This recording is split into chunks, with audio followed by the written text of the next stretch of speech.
সাদ আসছিস? জি ভাইয়া। পরিচয় করিয়ে দিই, আমার ভাইয়া আর ভাবি। ওয়ালাইকুম আসসালাম। না না, আজকে আমরা এখানে থাকবো। সমস্যা নেই, এই বাড়িতে তোমরা নিশ্চিন্তে থাকতে পারো।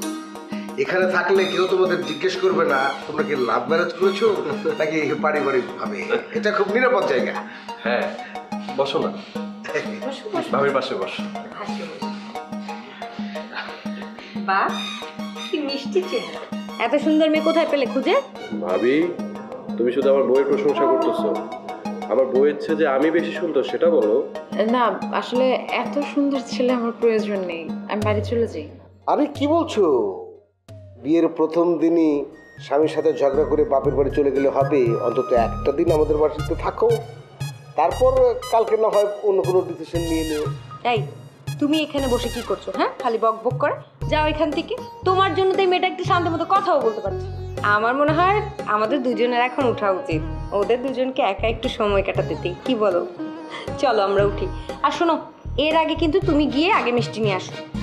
ভাবি, তুমি আসলে অনেক বুদ্ধিমতী, এই জন্য ভাইয়ার চেয়ে বেশি আমি তোমাকে ভালোবাসি। আচ্ছা ঠিক আছে ঠিক আছে, আমি মিষ্টি আনতে যাচ্ছি। আর সাহেব তুই বউকে নিয়ে ওই ঘরে চলে যাস। এই আসো। কি ঘর চলে আসবে? ঘরটা একটু সাজাতে হবে না? আমি কি পাগল হয়ে যাবো? চাপো চাপো। আর এখন থেকে ভালোবাসবো তোমাকে। তুমি তো আমাকে প্রতারণা করে বিয়ে করেছো, তোমার বাড়ি ঘর কিচ্ছু নাই, একটা পাকানো ভাইয়ের বাড়িতে আমাকে নিয়ে আসলে। এই কি বলছো? আমার পাতানো ভাই মানে কি? আমার খালাতো ভাই। এই, তুমি এখন এখানে কি করো? তোমাকে কখন বললাম আমি বাজারে যেতে? বাজারে তো আমি অবশ্যই যাবো, মিষ্টি আনবো। তার আগে তুমি চা বিস্কিট দিয়ে ওদেরকে আপ্যায়ন করো আর বোঝার চেষ্টা করো, ওদের ভাবগতি বোঝার চেষ্টা করো। আমার মনে হচ্ছে ওরা বেশিক্ষণ এ বাড়িতে থাকবে না, যেভাবে ঝগড়া করছে আমার মনে হয় ঝগড়া করে চলে যাবে। তুমি আস্তে একটা বোকা বুঝছো? তোমাকে মাথা ঠিক আছে? কি বলতেছো তুমি? হ্যাঁ, ওরা একবার যখন এই ঘরে ঢুকছে তোমার কি মনে হয় যে ওরা এত সহজে বের হবে? এত পেঁচাল পেরো না, তুমি তাড়াতাড়ি যাও, বাজারে যাও। মাছ মাংস কিচ্ছু নাই ঘরের ফ্রিজে, সব বাজার নিয়ে আসো। ভালো মন্দ না খাওয়ালে বদনাম হবে না আমাদের? বদনাম তো আমাদের এমনিতেই হবে। মানে খালার খালু তারা স্ট্রেট আমার উপর দায় চাপাবে, বলবে আমার ছেলেটা গায়ে কতটা লম্বা হয়েছে, ওর মাথায় কোনো বুদ্ধি শুদ্ধি নেই, আমি চক্রান্ত করে ওই মেয়েটার সাথে ওকে ভাগিয়ে এনেছি, বিয়ে পড়িয়েছি। সব কিছু মিলিয়ে ওরা যেটা করবে যে দায়টা আমার উপরে চাপাবে, বলবে দোষ সব ওর। আমি ওদের সংসারের 12টা বাজিয়েছি, সর্বনাশ করে দিয়েছি। এত সহজ না, তারা যা তা বলে যাবে আর আমরা মুখ বুঝে সহ্য করবো? হ্যাঁ, আমরা মেনে নিব? শোনো, আমিও না এত ভালো না বুঝছো, আমার সাথে কেউ অন্যায় করলে আমিও তাকে দেখাই দিই। নপুর, তুমি একটু যাও না, যে দেখে আসো যে ঝগড়াঝাটি কমেছে নাকি আগের মতো আছে। ওরা যদি চুরাচুরি করে, আমি বড় ভাই না, আমি তো ওখানে যেতে পারবো না। হ্যাঁ, তুমি যেতে পারবে না, আমি যেতে পারবো, তাই না? আমার কি মনে হয় জানো, তোমার ভাই না জেনে শুনে আমাদেরকে বিপদে ফেলছে বুঝছো। যা দেখো, একটা বড় লোকের মেয়েকে পটাইছে, পটায় বিয়ে করছে, বিয়ে করে এখন তুলে নিয়ে আসছে। এই 2 দিন পরে দেখো এই মেয়ের বাবা মা ও তোমার ভাইরে তো ধরবে, সাথে সাথে আমাদেরকেও ধরবে। বুঝো না এই ব্যাপারটা? ভালো কথা মনে করেছো তো, আমি তো এতটা গভীরে ভাবিনি। এখন তো মনে হচ্ছে বিপদ আমি সেদিকে কিনে নিয়ে আসলাম। নপুর, এখন কি করব? আমি এত কিছু জানি না। তোমার ভাইটা না জেনে শুনে আমাদের বিপদে ফেললো বুঝছো। মানে ও যখন তোমাকে ফোন করে বললো আসার কথা, তুমি তখন না করে দিতে পারলা না?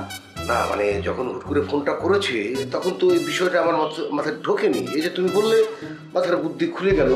আচ্ছা ঠিক আছে, তুমি একটু যাও তো, দেখো ওরা কি করে। আমি যাই ওদেরকে দেখবো না, কি করে ওরা, কি করে তুমি জানো না, তাই না? নতুন বিয়ে করলে মানুষ কি করে সেগুলোকে এখন তোমাকে ভেঙে চুরে বলতে হবে আমার? ও আচ্ছা, ভালো কথা। ওদের জন্য বাসন ঘরটা সাজানো উচিত ছিল না? তা তো উচিত ছিলই, কিন্তু ওরা তো হুট করে চলে এলো। আচ্ছা তুমি একটা কাজ করো, বাজারে যখন যাবে আসার সময় ওই যে ফুলের দোকানটা যে আছে মোড়ে, ওদেরকে বলো যে রাতে এসে বাসায় যাতে একটু সাজিয়ে দিয়ে যায়। তুমি তাড়াতাড়ি বাজারে যাও, ঘরে কিচ্ছু নাই, তুমি বাজার থেকে বাজার নিয়ে আসবা, তারপর আমি রান্না শুরু করব। আর নতুন বউ আসছে, একটু ভালো মন্দ তো খাওয়াতে হবে, না হলে কি আমার সম্মান থাকবে বলো? বদনাম হবে না? আরে না, বদনাম হওয়ার সুযোগই দেবো না। আমি বাজারে যাচ্ছি, তুমি রান্না করে যাও। আচ্ছা ঠিক আছে, শোনো, ওই যে তোমার এই পাকিস্তানি ককগুলো আছে না, লাল মুরগি, ওগুলো নিয়ে আসবা। তারপরে ফার্মের মুরগিও আনবা, বুঝছো? আর গরুর মাংস আনবা, খাসি মাংস আনবা। তুমি এগুলো নিয়ে আসো।